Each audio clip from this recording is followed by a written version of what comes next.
Bayangkan, suasana Makkah. Lebih dari 1400 tahun yang lalu, kota itu sederhana, dikelilingi bukit-bukit tandus dan gurun yang panas. Di tengah kota berdiri bangunan suci, rumah tua yang dibangun oleh Nabi Ibrahim alaihissalam dan putranya, Nabi Ismail, sebagai tempat untuk menyembah Allah yang Maha Esa. Bangunan itu adalah Ka'bah.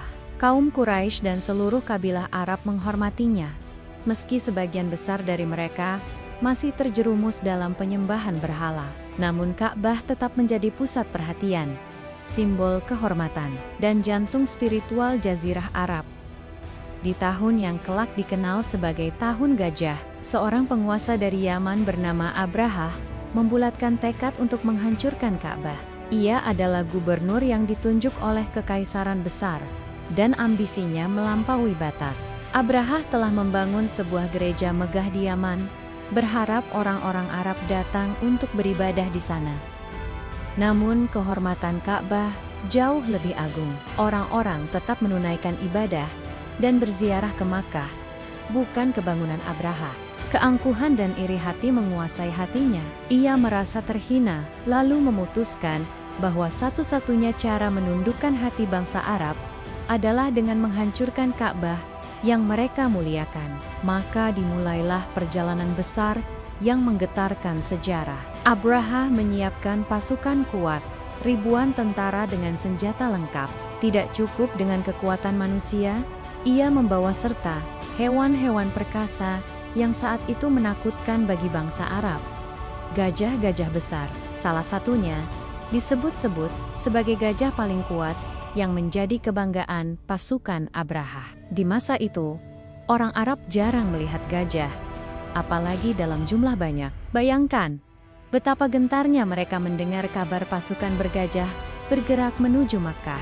Berita itu menyebar cepat di kalangan Quraisy. Mereka panik, bingung, dan ketakutan. Bagaimana mungkin mereka, kaum kecil yang tak memiliki kekuatan militer besar, bisa melawan pasukan perkasa dari selatan yang dipimpin seorang penguasa bengis? Namun satu hal yang tidak mereka lupakan.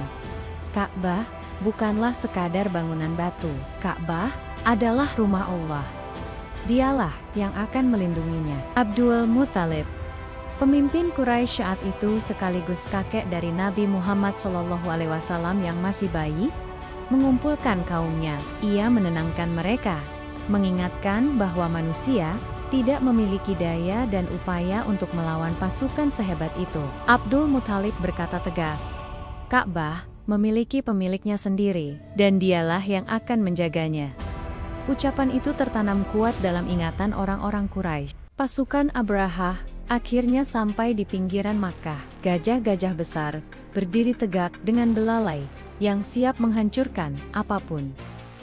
Abrahah merasa kemenangan sudah di depan mata. Ia tidak tahu bahwa kekuatan sebesar apapun tidak akan mampu melawan kehendak Allah. Ketika pasukan itu bersiap mendekat, tiba-tiba langit Makkah menjadi gelap. Awan hitam mengepul, bukan karena badai pasir, tetapi karena ribuan burung kecil datang berbondong-bondong. Burung-burung itu disebut ababil. Mereka bukan burung biasa. Setiap satu dari mereka membawa batu kecil dari tanah liat yang sudah dikeraskan. Batu itu tampak sepele, kecil, bahkan tidak berarti dibandingkan besi dan pedang. Tapi ketika batu itu dilemparkan, ia menembus tubuh pasukan Abrahah, bagaikan panah tajam yang tak bisa ditangkis. Bayangkan ribuan burung beterbangan dengan teratur, membawa batu di paruh dan di kedua cakarnya. Mereka menyerang dari atas, dari segala arah. Batu-batu itu melesat dengan kecepatan mematikan. Pasukan Abrahah panik, gajah-gajah meringkik ketakutan, pasukan kacau, dan dalam sekejap, kehancuran menyelimuti barisan yang tadinya begitu percaya diri. Orang-orang Quraisy yang menyaksikan dari kejauhan tidak pernah melupakan pemandangan itu. Mereka melihat betapa pasukan perkasa yang hendak menghancurkan Ka'bah hancur berantakan tanpa satupun pedang kaum Quraisy terhunus. Semuanya terjadi hanya dengan burung kecil yang membawa batu. Inilah kuasa Allah yang diturunkan tepat pada waktunya. Peristiwa itu diabadikan dalam Al-Quran. Dalam surah Al-Fil, Apakah engkau tidak memperhatikan bagaimana Tuhanmu telah bertindak terhadap tentara bergajah? Bukankah Dia menjadikan tipu daya mereka sia-sia, dan Dia mengirimkan kepada mereka burung yang berbondong-bondong, yang melempari mereka dengan batu dari tanah yang terbakar. Lalu Dia menjadikan mereka seperti daun-daun yang dimakan ulat.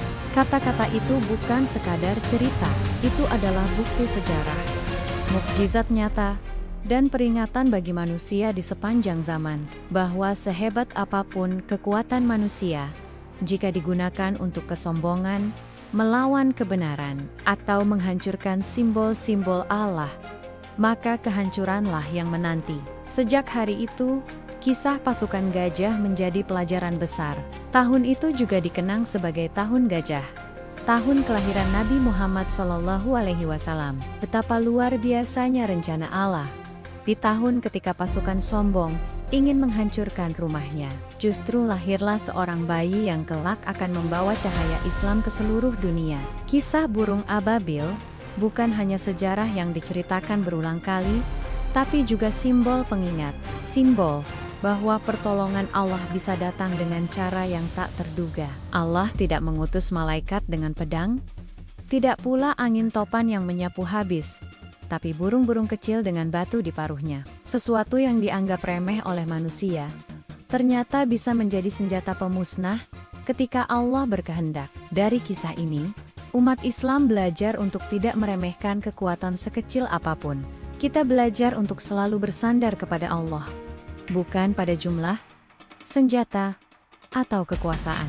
Dan kita juga belajar bahwa kesombongan hanya akan membawa pada kehinaan. Abraha dengan pasukan dan gajah-gajahnya, pergi dengan niat untuk menaklukkan, tapi pulang dengan kehancuran dan aib. Hari ini, ketika kita melihat Ka'bah berdiri megah di tengah Masjidil Haram, kita tidak hanya melihat bangunan batu yang disusun ribuan tahun lalu. Kita melihat simbol yang pernah Allah jaga dengan caranya sendiri.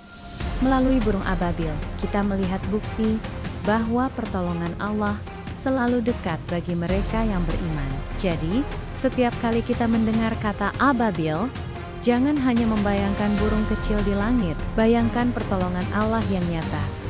Bayangkan kehancuran pasukan yang sombong, dan bayangkan betapa agungnya Allah menjaga rumahnya. Kisah ini bukan hanya milik orang-orang Quraisy di masa lalu, tapi juga pelajaran bagi kita semua hari ini dan esok.